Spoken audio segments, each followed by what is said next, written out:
आप क्या समझते हैं कि यही हुकूमत बैठी रहेगी तो इंतखाबात नहीं होंगे, मुद्दत बढ़ाई जाएगी, या फिर ये हुकूमत चली जाएगी, निगरान हुकूमत आएगी तो उसकी मुद्दत में तोसी होगी? देखिए, एक बात मुझे नहीं पता किसकी तोसी होती है, लेकिन एक बात बड़ी क्लियर है, ये हुकूमत नहीं रहेगी।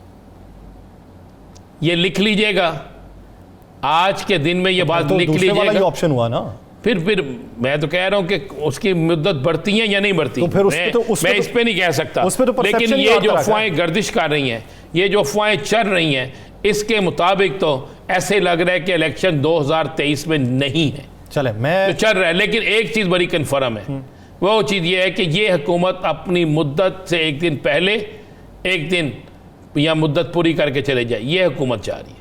अगर नया निगरान सेटअप आ रहा है, चले आपको ये भी खबर दे दूं, ये मैं चैलेंज से खबर दे रहा हूं, नए निगरान सेटअप में पीपल्स पार्टी नून लीग की मर्जी का वजीर आजम नहीं हो। चलो मैं आपको बताता हूँ, ये जो इस वक्त मीटिंग चल रही हैं IMF की, कुछ कयास आराइयाँ ये हैं, कुछ खबरें ये हैं कि ये जो मीटिंग्स चल रही हैं ये IMF की डील को लेके नहीं है, बुनियादी एजेंडे में वो शामिल नहीं है।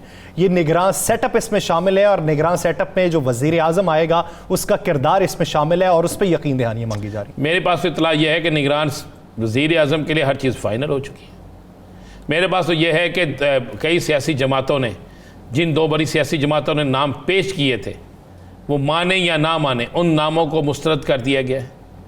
मेरे पास तो इत्तला यह है कि एक ऐसा शख्स आ रहा है जिसकी मुस्लिम लीग नून और पीपल्स पार्टी दोनों ने मुखालफत की थी जब वो पाकिस्तान में किसी अहम ओहदे पे फाइज था।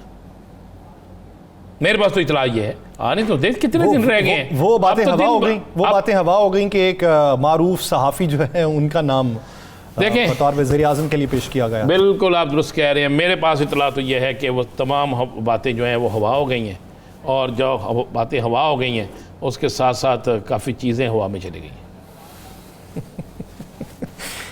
आप क्या समझते हैं, ये लेवल प्लेइंग फील्ड हो रही?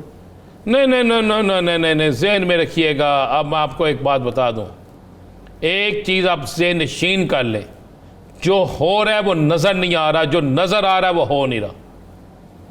बहुत कुछ हो रहा है, बहुत सी चीज़ें तैयार हैं, बहुत से गले गर्दनें तैयार हैं जिनके अंदर फंदे सेट होने हैं। बहुत से लोग तगड़े जो सोच भी नहीं सकते कि हम इक़्तिदार ख़त्म होते ही हमारे ऊपर कोई ऐसी चीज़ आएगी। आली खाली एक सियासी जमात नहीं यासर साहब, सिर्फ एक सियासी जमात नहीं, क्यों ये समझे कि सिर्फ तहरीक इंसाफ नहीं, और भी कई सियासी जमातों के रहनुमा जो है वो गिरफ्त में आने वाले। आप रहनुमाओं की बात कर रहे हैं? मैं जी बिल्कुल रहनुमाओं की बात कर रहा हूँ, लेकिन मैं कुछ ब्यूरोक्रेट्स की बात कर रहा हूँ, मैं कुछ बड़े अहम ओहदेदारों की बात कर रहा हूँ। मैं आपको ये कह रहा हूँ, आप नोट करते जाइएगा दिन डेट वक्त, और आपको नजर आना शुरू हो जाएगा। सरमायाकार भी होंगे उसमें बहुत, मैं कह रहा हूँ बहुत से लोग होंगे। किस तरह पाकिस्तान से पैसा गया है, किसने कितना पैसा गवाया है, किसने पाकिस्तान की माशियत को तबाह किया है, कौन था जिसने पाकिस्तान के अंदर ये तबाही फेरी है, कौन था जिसने पाकिस्तान के हालात को बर्बाद किया है, कौन था जिसने पाकिस्तान को के हालात को उस नहज पे ले गए हैं कि आपको IMF के तल्ले मिन्नतें करने पा रहे हैं। IMF एक एक सियासी जमात से जाके गारंटी ले रही है। क्या IMF ऐसी ही गारंटी किसी और मुल्क से लेती है? क्या IMF ने यह गारंटी श्रीलंका से ली थी? क्या IMF ने यह गारंटी बांग्लादेश से ली थी? क्या IMF ने यह गारंटी किसी और मुल्क से ली थी? नहीं ना ली थी। इसलिए नहीं ली थी, वहां पर उन्हें पता था आपने आधे से ज्यादा मुल्क की अहम तरीन चीजें का किसके पास आपने किराए पे रख दी, गिरवी रख दी हैं, किसके आगे आपने फोन कर दिया कि हमने लीज पे नहीं दी, वैसे डील हो गया। क्या खूबसूरत बात की है कि कान इधर से नहीं पकड़ा, इधर से पकड़ लिया। ये सारी चीजें क्या कितने ममालिक में ऐसे होता रहा? भाई हम वो मुल्क हैं जो एक एटमी ताकत है, हम वो मुल्क हैं जो आलम इस्लाम की के लिए सबसे मजबूत किला है, हम वो मुल्क हैं जहाँ के बासी मर जाने को तरजीह देते हैं, लेकिन अपने मुल्क के दिफा के लिए डटे रहते हैं, अपने मजहब के दिफा के लिए डटे रहते हैं। क्या आज पूरा पाकिस्तान यकजबान नहीं था? क्या आज यहाँ इस पूरे पाकिस्तान में आपको हर सियासी जमात, हर मजहबी जमात, हर तंजीम आपको बाहर निकलती नजर नहीं आई हुर्मत कुरान पाक पे और रसूल पाक सल्लल्लाहु अलैहि वसल्लम की हुर्मत पे? तो ये बड़ी बड़ी क्लियर है यासर साहब। मैं आपको एक चीज़ बता दूँ, बड़ा क्लियर और साफ बता दूँ, मैं ये बात नोट कर लीजिएगा, बहुत सी गर्दनें कटने वाले हैं। सियासी गर्दनें, मैं कत्ल नहीं कह रहा, सियासी गर्दनें कटने वाली हैं।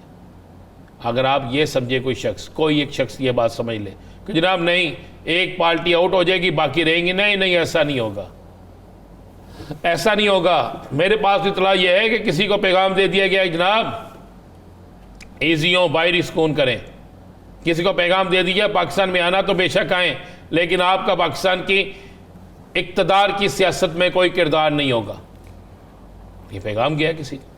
तो उन कानून साजियों का क्या बनेगा? 100 कानून साजियाँ हो जाए, 101 कानून साजियाँ हो जाए। मैं कह रहा हूँ इक़्तिदार में हिस्सा ही नहीं है तो कानून साजी क्या करनी? आपके पास इक़्तिदार में कोई चीज़ ही नहीं है, कानून साजी क्या करनी?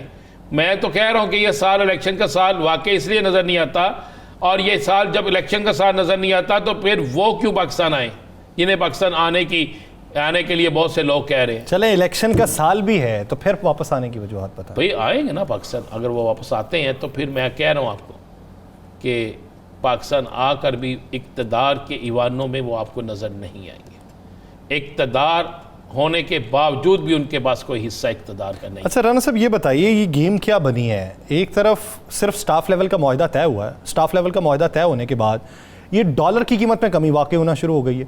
हालांकि डॉलर पाकिस्तान में मुंतकिल नहीं हुए, ज़र मुबादला के ज़खायर में इजाफा नहीं हुआ, उसके बावजूद भी डॉलर की कीमत को 15 रुपए नीचे आ गई।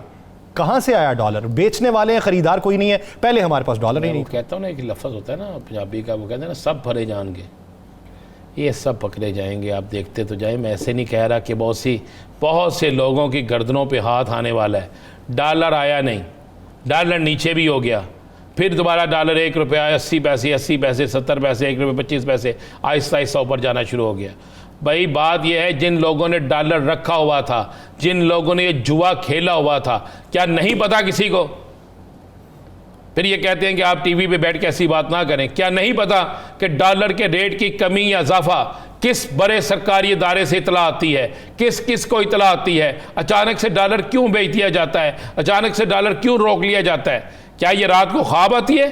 क्या रात को ख्वाब में इन्हें कोई डॉलर वाला फरिश्ता नजर आता है या डॉलर वाला जिन्न आता है जो आके कहता है सुबह डॉलर सस्ता हो जाएगा, इतने बज के इतने मिनट पे डॉलर बाहर निकाल दो? यासर साहब कोई तो है ना जिसकी पर्दादारी है। ये पर्दादारी मेरे पास तो सारी इतला है। अच्छा, मेरे पास तो वो भी चीजें हैं कि जो हम टीवी पे नहीं बता सकते, लेकिन मैं आपको कह रहा हूं इंतजार करें, बहुत से जाने वाले हैं। राना साहब करेंसी एक्सचेंज डीलर्स है ना, अगर तो यही मौक़िफ़ मान लिया जाए कि इस वक्त तलब जो है वो कम हो गई है, खरीदने वाले कम है, बेचने वाले ज्यादा। ना तलब आप करेंसी एक्सचेंज डीलर के पास जाएं, उसे पूछें डॉलर दे दे तो वो कहेगा डॉलर नहीं है। भाईजान तलब तो इतनी ज्यादा है कि लोग जिनके कंटेनर खड़े थे, लोग जिन्होंने पेमेंटें करनी थी, वो तो डॉलर ढूंढ रहे हैं। वो तो डॉलर ढूंढ हमारे मुल्क का तो ये आलम है कि हमारे वजीर खजाना साहब फरमाते हैं पहले दिन 72 से 74 रुपये का डॉलर मिल रहा है। तो आप जब नेट पे जाते हैं, नेट खोलते हैं तो पता लगता है 82 रुपये का डॉलर है इंटरबैंक ओपन मार्केट। तो ओपन मार्केट आप अंदाजा लगा लें। यानी आप ये देखिए, मैं आज आपको बताता हूं, चले मैं नाम नहीं लूंगा, नाम लूंगा लोग कहेंगे कि किसी और तरफ चला गया। गुलबर्ग में लगा हुआ एलडीए का एक अफसर, गुलबर्ग में लगा हुआ एलडीए का एक अफसर 3 मनी एक्सचेंजर्स को डॉलर देता है। उसके कुछ साथी पकड़े गए हैं, आज कुछ पकड़े जाएंगे। आप अंदाजा लगा ले पैसे किस तरह, डॉलर इकट्ठा किस तरह किया गया है, डॉलर जमा कौन कौन कर रहा है। ये आपके मेरे पास नहीं है, ये बिजनेसमैन के पास भी नहीं है, ये इंडस्ट्री चलाने वाले के पास भी नहीं है। अगर उसके पास होते तो आज देकर वो अपने कंटेनर के लिए करवा लेते। ये हैं उन माफिया के पास जिनके राब्ते हैं बड़े बड़े सरकारी इदारों से, जिनको इतला होती है कि सुबह डॉलर इतने में जाएगा, ये डॉलर एकदम निकला है, अब डॉलर खरीद लिया जाएगा, खरीदने के बाद दोबारा डॉलर ऊपर जाएगा। याद करें डॉक्टर शाहिद हसन ने क्या कहा था हमारे प्रोग्राम में, याद है ना आपको? डॉक्टर शाहिद हसन सिद्दीकी साहब की बात तो आ रहा है, मलिक बोस्तान साहब वो कुछ दिन मलिक बोस्तान साहब ने कहा नहीं ये जुआ हो रहा है, ये ब्लैकमेलर थे, ये बात नहीं कही उन्होंने? वो कही है, कहते सट्टेबाजी चल रही थी। तो फिर मुझे बात ये है मुल्क के अंदर सोने पर और डॉलर पर सट्टेबाजी हो तो अल्लाह ही आफत है ना। फिर